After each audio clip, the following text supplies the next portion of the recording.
Detonator here. Having a great day in the woods. Get out here this afternoon. It's about 51 degrees up here on top of beautiful White Oak Mountain. Wanted to take just a minute and show you all my newest cook kit.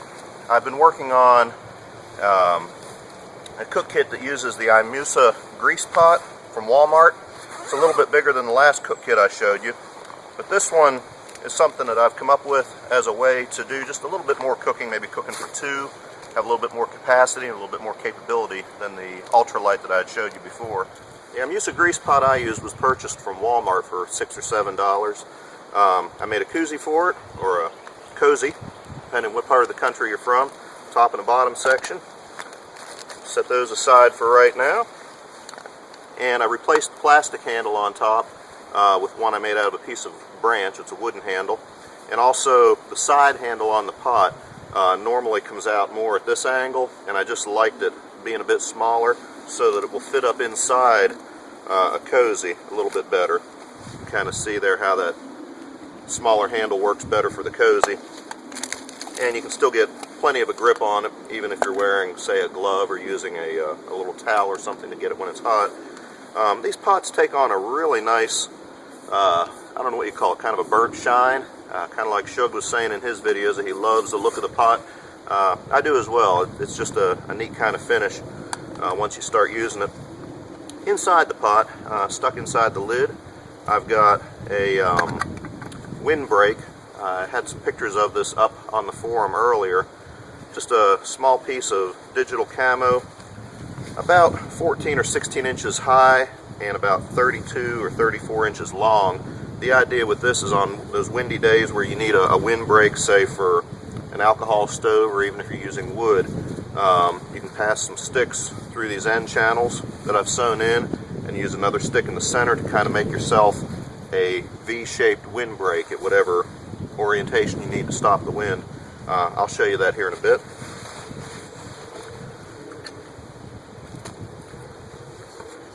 Alright, inside the pot we have an aluminum foil windbreak that I keep for my alcohol stove itself. And then this is another cozy with the top and bottom. And inside of that is the same 2-cup system that I've shown before in my ultralight kit, made from an old Kool-Aid or drink powder mix container. Bottom, which is the clear section, holds exactly 2 cups.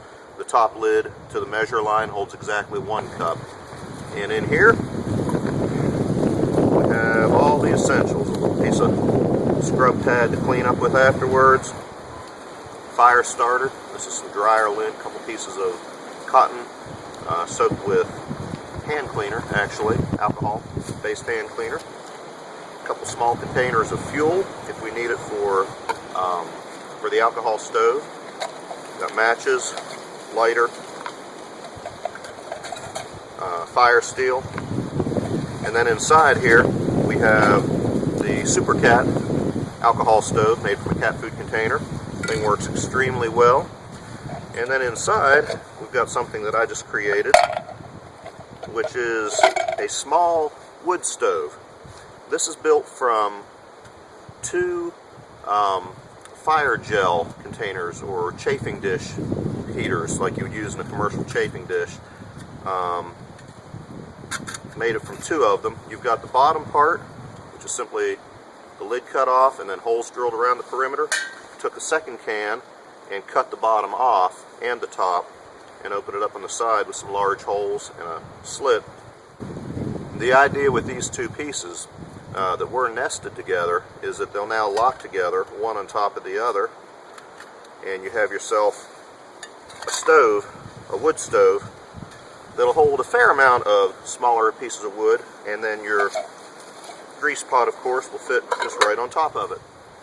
I think what we're going to make today are some ramen noodles that I've been kicking around in my bag for quite a while. Just do something simple that we can hydrate and then cook easily. Go ahead and get them broken up a little bit here in the bag, if I can do it without bursting the bag open. Alright, I've got the stove loaded. I've got a little bit of the dryer lint soaked with alcohol on. We've got our fire steel. We're going to go ahead and see if we can get this thing lit in the wind.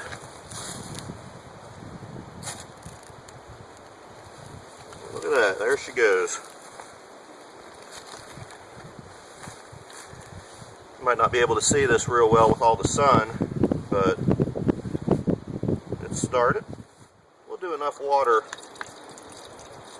about 2 cups, to make, let's say, some cappuccino, and of course our ramen noodles, which are hydrating nicely in a baggie here, just soaking up some moisture. Fire is going. It's not really going well yet, but it's started, so we're going to go ahead and set our pot on there. Grab a windscreen here like I used from an alcohol stove just to block the wind a little bit.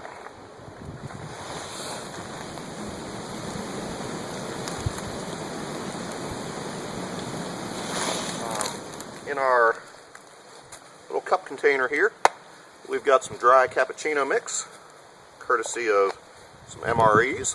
Always save those mixes and little accessories like that. They're great for backpacking. Also our ramen noodles, I've put in a Ziploc baggie, freezer bag. They are hydrating, getting softened up. So when we hit them with some boiling water, a couple more minutes here in the cozy, and they should be good to go. Alright, it's been just a few minutes here. Probably 4, 5, 6, I wasn't counting exactly. And fire is still going good. I put just that's hot. Put just a few more pieces of wood in it. As you can see, it's still rolling along pretty well.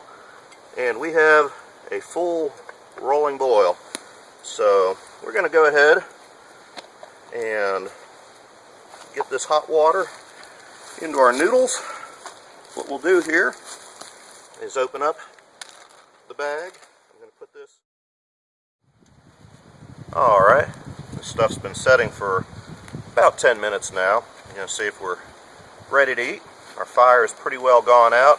Still got a nice bed of coals in the bottom there. It'd be great for simmering or just keeping something warm for a while. But we'll restart that in a minute here to make some popcorn, I believe. Oh, now. This is alright. That was good.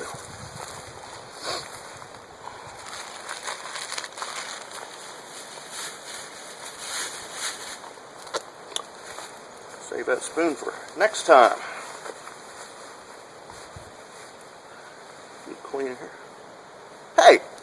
What are y'all doing with that camera, man? Get out of here! Get out of here!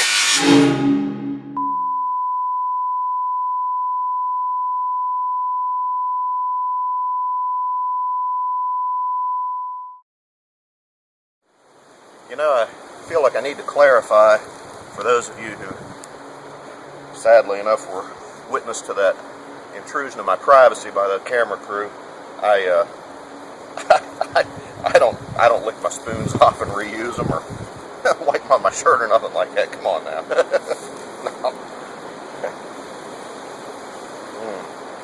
Cappuccino. We've got our wood stove partially stoked here with wood. Got a few more little bits and pieces here. Gonna grab another little hunk of some dryer lint.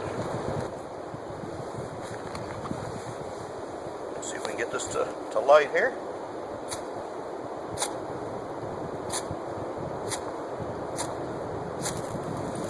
There we go. Of course, I always keep some popcorn just in a small little Gatorade bottle. Keeps it nice and dry and fresh. So this is the genuine maple syrup bottle that they serve you with your pancakes at Cracker Barrel. It's a nice little glass bottle, but it's thick enough and small enough that it's very, very strong. No worries about it getting broken. I usually keep this full of olive oil. Keep it with me on the trail. Great for cooking, or if you're grilling a piece of meat or something like that, or sauteing something, frying it. We're going to put a little bit in the pot here. Just enough to cover the bottom of the pot. Alright, let's go ahead and get that oil started. Put just a few kernels of popcorn in the bottom here, just 2 or 3. kind of tell when it's ready to roll. Alright, it's starting to pop. Put enough in, with this particular pot, enough to cover the bottom in one layer. Seems to be about the capacity of this pot. Once it's popped, put the lid on, mix that around just a little bit, make sure it's all in the oil. Need to come up with a little bit better way to grip this thing when it's hot. If anybody's got any suggestions or anything, I've seen Smoke Eater does some stuff with a wrap, you know, using fiberglass wicking. I've seen some other stuff on YouTube where they're wrapping it with fiberglass wicking and then dipping that in like the handle coating dip. I've seen people use silicone. So far I haven't really found anything that seems to work well, so until then I'm just using a little rag here. It is windy up on top of the mountain here. I'm going to go ahead and throw my little foil windscreen back around this again, just to help contain some of that heat and get it up on the pot. Since I've already got the popcorn in there, I obviously don't want it to burn. There you can hear it just starting to pop. I'm going to go ahead and keep this thing shaking here. I don't know if you can hear that or not back there, but it's popping away pretty good.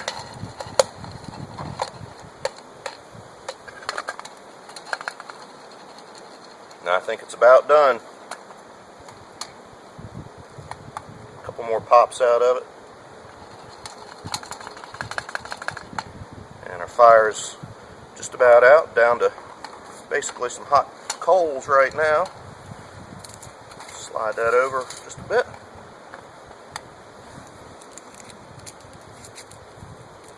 Drop in a little salt. Mix that all up, and I think we're going to have some really, really good popcorn. This stuff always tastes better done over a fire, in olive oil, in the woods, in a hammock. Alright, this pot's cooled down enough now I don't really need the pot holder to pick it up.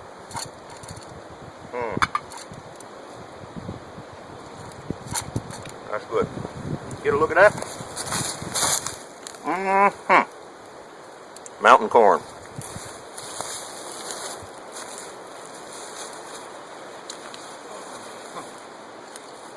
Some popcorn. Got my cappuccino left over. We're just in good shape. Alright. That was good. Wash down a little bit of cappuccino. A wonderful little meal, basically on 2 handfuls of firewood. Ramen noodles, cappuccino, popcorn. So, I'm gonna let this stuff sit right here. I can clean that up in a little while later. I think I'm gonna lay down, take a little snooze. Oh my! Hey, y'all wake me up in time. I can get home before they miss me, okay? Oh. Put all these last few pieces together. And as you can see, everything we've just used today is right back into the same neat little package. Might not be what some of you would consider ultralight, but it's definitely small, and as far as I'm concerned, it's lightweight enough to be very, very usable. Got a big old rubber band here, like a mailing type rubber band. I appreciate you taking a look at the video today.